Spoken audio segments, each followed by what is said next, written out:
Vamos fazer o seguinte, vamos falar de informação, vamos falar de sono. Para você que não dorme bem, para você que tem um mal dormir, eu estou aqui hoje com o psiquiatra, Dr. Maurício Cocado. Dr. Maurício, seja bem-vindo ao nosso programa. Muito bom receber o senhor aqui nesse início de noite, né? Também. Isso. Já que estamos iniciando a noite, daqui a pouco já dá 6 horas, vamos falar de sono. Doutor, o sono hoje uma noite mal dormida pode acarretar num péssimo dia, né? E às vezes até uma noite mal dormida causa sinais como se a pessoa estivesse embriagada. Né? O que a noite mal dormida pode trazer de mal à saúde da pessoa? Primeiro a gente tem que ver o que uma noite bem dormida pode trazer de bom. Né? Eu acho que é uma bênção, é uma receita de felicidade, é poder deitar cansado e acordar descansado. Verdade. Né? Sono não é como dívida. Dívida você deve 100, paga 100 mais juros e correção. Sono, se você estiver dormindo mal numa sequência de dias, dormiu bem aquela noite, zerou seu débito, você está pronto para enfrentar as suas dificuldades de novo. Então, dormir bem é deitar cansado e acordar descansado. Quando a pessoa deita cansado e acorda cansado? Dormiu mal. Dormiu mal. Então, é essa questão que envolve uma série de outras situações. Quer dizer, o que é que faz a gente dormir mal? O que é que faz a gente não acordar descansado? Existem várias situações. Desde a tradicional insônia, a dificuldade para conciliar o sono, por cansaço, preocupação, uma série de situações que envolvam o dia a dia, desde a questão da higiene do sono, que nós vamos falar ao longo da nossa conversa algumas coisas mais sobre isso, mas que principalmente envolvem desde o ambiente para dormir, numa cidade como a nossa que está à noite fresca, com 35 graus, é difícil dormir numa casa fechada, mal ventilada. Então, essa é uma cama confortável, um travesseiro confortável. Essas são questões básicas do ambiente para dormir. A outra questão é a questão pessoal daquele indivíduo naquele determinado momento. Quer dizer, ele dormir preocupado, angustiado com a prestação que não consegue pagar, com o salário, né, que não está se pagando em dia. Então, tudo isso aí tira o sono. Mas ansiedade, certamente, ansiedade, depressão, as doenças do humor são uma grande causa de alterações do sono, e as outras alterações, como você colocou, da apneia do sono, da falta de ar dormindo, do sonambulismo, do bruxismo. Essas questões são também importantes, todas elas diagnosticadas através de um exame chamado polissonografia e que vai dar uma dimensão do problema. Mas a grande maioria das dificuldades de sono que nós ouvimos no dia a dia estão ligadas mais às questões da higiene do sono e da ansiedade. Doutor, o que é distúrbio do sono? Então, como distúrbio pode do sono se qualificar, se diagnosticar um distúrbio do sono? São aquelas questões que envolvem uma alteração do sono. Não só a insônia, que é o principal deles, mas as outras alterações ao longo de uma noite. Como eu falei, a apneia do sono, que o indivíduo começa a dormir e para de respirar, são as apneias. O ronco, que junto, a roncopatia e a apneia caminham quase sempre juntos. Que às vezes acaba até atrapalhando o parceiro de dormir também. Eu quando trato o ronco, eu dou-lhe guia para 2 pessoas. Com certeza. Isso se ele for fiel. Porque se ele não for fiel, ele vai trazer também problema para outra. Mas quando ele consegue dormir, existem instrumentos hoje, aparelhos hoje, que deixam ele sem roncar, cirurgias e próteses e outras situações. A mais comum delas, a menos agressiva, é o CPAP, que é um aparelho, um compressor, que o indivíduo coloca no rosto com uma máscara e ele consegue dormir sem as apneias e sem os roncos. Né? O ronco é a apneia obstrutiva, mas de uma forma geral a gente conhece como ronco. Um outro evento também... Doutor, só interrompendo o senhor, tem gente que ronca muito, mas que ainda assim dorme bem.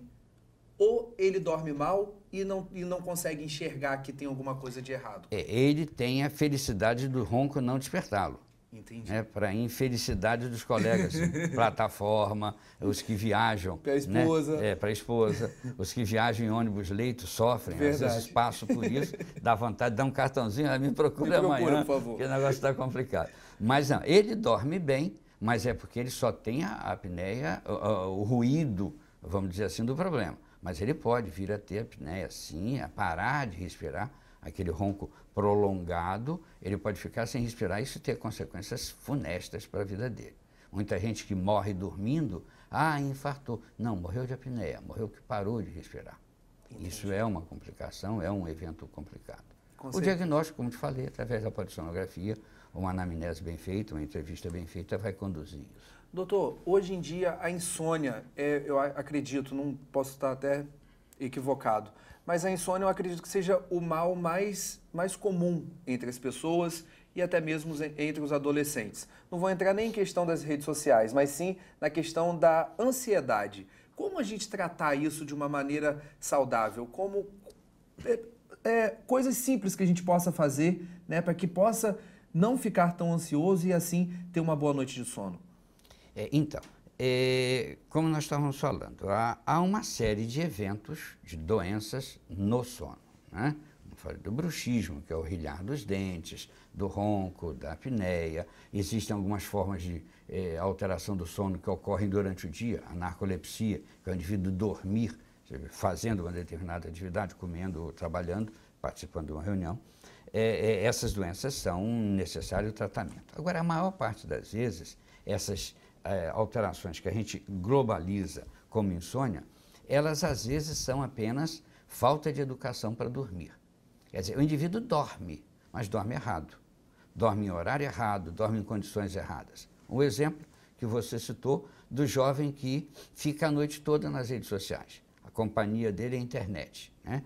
Eu ouvi de uma prima uma vez que a internet aproxima os distantes e afasta os próximos. Verdade. O indivíduo vive num universo paralelo em que ele tem contato com as pessoas mais distantes, mais desconhecidas dele, que se tornam íntimos confidentes. Mas, voltando, ele passa a noite acordado. E ele vai dormir 6 horas da manhã. E acorda 2 horas da tarde, 4 horas da tarde. E dormiu muito bem. Ora, de 6 às 14, ele dormiu 8 horas de sono. Isso é um privilégio de poucos. Correto. Só que dormiu em horário errado. O que isso traz de problema? Ele não pega sol. O sol é o melhor remédio para sono. Quando você recebe a insolação, a radiação ultravioleta, ela ativa a melanina e a melanina inibe a liberação de melatonina. Melatonina é o hormônio do sono. É o produto que nós liberamos que nos faz dormir.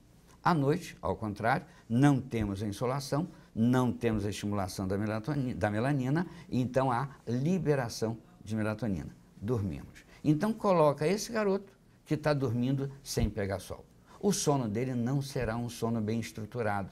Ele não vai passar por aquelas fases todas do sono do jeito que deveria e, principalmente, grave problema, não compactará a memória. Ele já está perdido diante de uma máquina que o robotiza ou emborrece. Ele está muito bem informado, mas muito mal formado. Ele sabe como ninguém teclar as coisas, mas se der papel e caneta, ele é incapaz de passar o dedo para ver se tem o soft touch lá para mudar a continha dele. Então, ele não vai ter boa memória, não vai ter bom relacionamento familiar. Está feita a receita para um adolescente, problema que já são, pela própria idade, conflituosos. Imagina como vai ser esse indivíduo quando ele tiver que se submeter a horário, a compromisso, a responsabilidades. Então, isso assusta muito a psiquiatria de uma forma geral e a medicina de sono de uma forma particular. Com certeza. Hoje eu estou recebendo aqui Dr. Maurício Escocar, psiquiatra, e a gente está falando sobre o sono. Você dorme bem? Você ronca? Você tem apneia? Então, vamos lá descobrir algumas coisas, alguns sintomas que você mesmo pode diagnosticar em casa e pode estar amenizando aí o seu sono para que você tenha uma noite super tranquila e assim também um dia super maravilhoso e cheio de disposição. Doutor Maurício, uma telespectadora aqui da gente, que eu não vou identificar o nome, mas com certeza agora ela vai saber o que ela pode fazer para amenizar o problema dela. Ela me contou que ela chega em casa, dorme por volta de umas 9 horas, né? Acorda por volta de umas 11 horas e aí ela não dorme mais.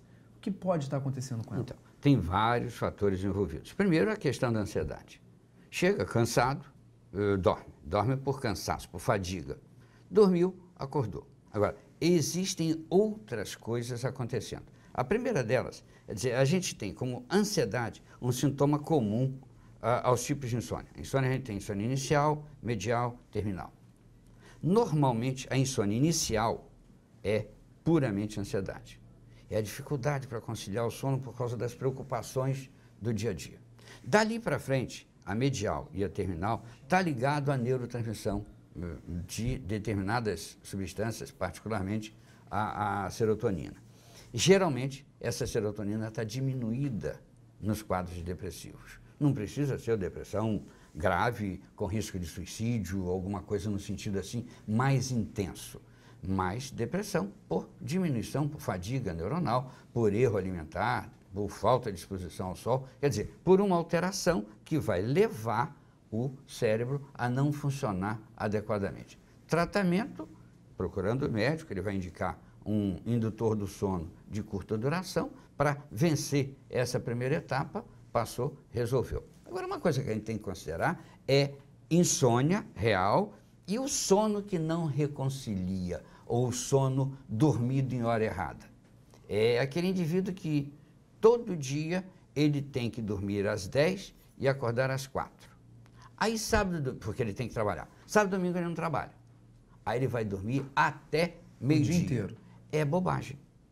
O sono atrasado não existe, Não existe. Nós temos a necessidade de dormir. Nós temos um relógio biológico.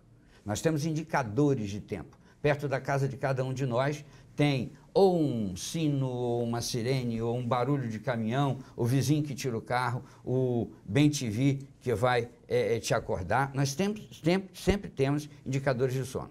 A gente adapta a vida da gente a isso.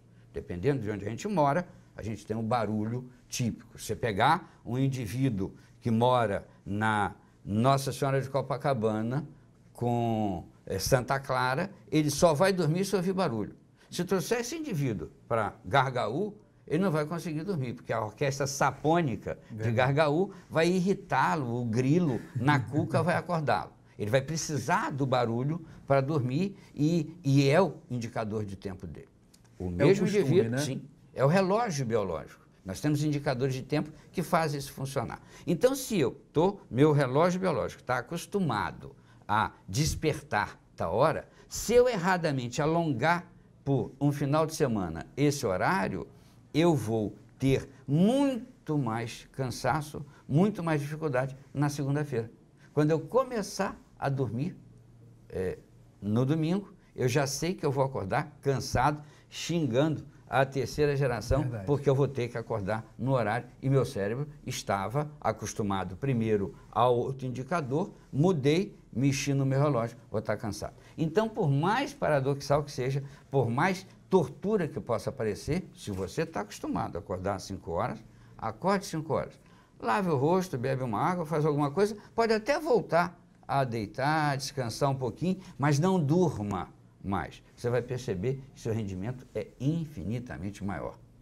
Uma outra coisa que a gente tem que respeitar são os padrões de sono individuais. Não existe uma receita básica. A gente diz que, em média, 7 horas e meia, 8 horas de sono são bastante. Existem os curtos dormidores, que dormem 5 horas, estão plenamente satisfeitos. Existem os longos dormidores, que 10, 12 horas nunca são suficientes. Então, a gente tem que respeitar essas características, porque elas envolvem aspectos pessoais, individuais. Mas, de uma forma geral, a dificuldade para conciliar o sono é corrigida com medicamento e depois resolve. Exercício, sol, dieta. A gente hoje defende a ideia de que alimentos ricos em triptofano melhoram o sono. A granola, uma mistura de sementes, ela é importante, porque ela está te dando, através das oleaginosas que estão compondo aquele alimento, está te fornecendo o triptofano, que vai ser metabolizado e transformado em serotonina, um excelente neurotransmissor. Doutor, o alimento pesado, né, gorduroso, certamente, né, atrapalha. Na parte da noite acaba atrapalhando um pouco, né? Atrapalha porque a digestão se torna mais difícil. Verdade. Um outro caso que o senhor tocou, e a gente tem uma grande audiência em Macaé, até nas plataformas mesmo, que pega o sinal da Ver TV, e a gente tem uma grande audiência em toda aquela região. O senhor estava comentando comigo de casos de pessoas que saem de Campos, né, um exemplo, vão para Macaé todos os dias, 4, 5 horas da manhã, tiram o sono da manhã. Dorme na ida e na volta. Na ida e na volta. O sono da ida... Sem problema, porque ele ainda está dormindo, vamos dizer assim. E o sono da volta, doutor? Porque ele vai chegar em casa descansado. Até ele ter de novo a necessidade de sono. Sono é uma necessidade fisiológica, você precisa dormir. Bateu o sono, tem que dormir. Está dirigindo? Para o carro, porque você não vai vencer. E se você estiver com a bexiga repleta, você tem que parar para esvaziar. Você vai suportar uma certa altura. Chegar numa hora, não suporta mais. Sono é a mesma coisa. É uma necessidade fisiológica como qualquer outra. Então, se você dorme, satisfaz essa necessidade fisiológica, até você ter de novo essa necessidade, você perde. Então, o cara que vai para a cama cansado, aborrecido, porque tem que dormir. Porque ele está sem sono, acabou de acordar, uma jornada, chegou 6h30, ele vai dormir 10 horas. 10 horas, Então, isso é uma coisa que tem que se evitar. A ida pode dormir, a volta vem acordar. A volta vem lendo, vem fazendo alguma coisa para que você computador, não durma. Agora tem os telefones super modernos, tablets e etc. Ocupa a cabeça. O doutor tocou no assunto da granola e esboçou um sorriso, porque a gente tem um companheiro de trabalho aqui que come granola o dia inteiro. Certamente ele tem bom humor. Você dorme muito? Dorme? Então, e tem bom humor. Tem bom humor até demais. O bom humor tem hora dele que acaba exagerando um pouco. Fica quase maníaco. Desse jeito. Tem que tirar a granola dele. Verdade. Doutor, hoje em dia as redes sociais estão em todos os lugares. Telefone celular, tablet, computador. Hoje em dia a gente tem na nossa cidade, que é um exemplo, as praças digitais, né, com internet Wi-Fi liberada. E isso facilita muito o acesso de toda a população num todo ao acesso à internet. Na parte da noite, não só os jovens, mas hoje a grande maioria passa a noite inteira navegando na internet. O que pode ser feito para eu poder largar um pouco da internet e começar a ter minha vida de volta? Isso é um caso que acontece até comigo mesmo, né? Eu comento sempre que o maior inimigo do sono foi a luz elétrica. A luz elétrica é difundida em todos os lugares, tirou a noite. A noite deixou de ser escura. Antigamente o homem acordava com o raiar do sol e dormia ao entardecer. Ele era movido ao ciclo, ao ritmo circadiano. Amanheceu, acorda, escureceu, dorme. Já acabou isso. Agora, no lugar do tablet, leia, converse. Tem um artigo muito interessante de uma escritora. Eu falei isso pro meu irmão, só cortando o senhor rapidinho. Ele falou, mas irmão, eu tô lendo. No tablet. Mas ele estava lendo rede social, né? Ele falou, mas eu estou lendo, estou interagindo, estou escrevendo. Mas não é a mesma coisa. Não, não é a mesma coisa. Aquilo escraviza. A internet, ela realmente é um excelente instrumento, mas ela escraviza. Se faltar bateria, você morre. Parece que você que é movido a pilha. Isso acontece frequentemente. Agora, no verão, que é comum a falta de luz, as pessoas se perdem. Não consigo conexão, não tem luz e antigamente era a geladeira, hoje é o telefone, é a carga do tablet. Eles são bons, mas escravizam. E se você ficasse lendo o livro, mesmo que não tenha o cheiro do livro, que não tenha a textura do livro, mas ele é impessoal, mas é livro. Mas faça outras coisas, jogue. Não tem problema. Agora, não neurotiza aquela atitude sua de você ter que vencer a máquina que você parece que está fazendo uma maratona. Às vezes você observa pessoas sentadas, elas estão brigando com o computador, estão revoltadas, xingam com o videogame como se aquilo fosse real. Verdade. Isso adoece as pessoas sentadas. Adoece. Então, você de casa está acompanhando uma entrevista, um bate-papo cheio de informação com o Dr. Maurício Cocar, psiquiatra, que estamos falando de sono. E por isso eu vou fazer mais um bloco com o senhor, doutor, te peço licença. A gente vai fazer um pequeno intervalo e a gente já volta trazendo para você muito mais informação. Daqui a pouco tem música, arte e cultura aqui no programa Tá Ligado. Fazer o seguinte, não saia daí, é um minutinho só e já já eu tô de volta.